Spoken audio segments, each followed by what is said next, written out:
The protection of birds has led to a rise in the number of migratory birds flying across an expansive mountain range in central China. The Luoxiang Mountains on the border between China's Hunan and Jiangxi provinces are located on an important migration route for migratory birds. However, bird hunting was once commonplace in the area. In 2012, local governments stepped up measures to stop hunting birds.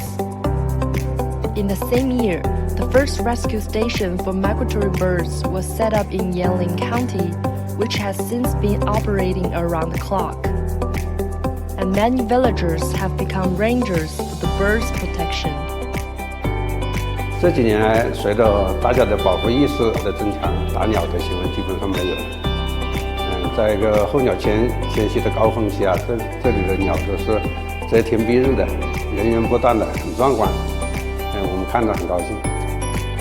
Dozens of bird protection stations have been set up by the government in Hunan, and a bird protection union has been established jointly by Hunan and Jiangxi.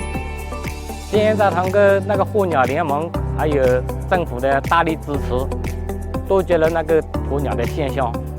我们现在主要的工作就是日常到山上去巡获一下，如果遇到有那个有受伤的那个鸟，我们就进行那个救治。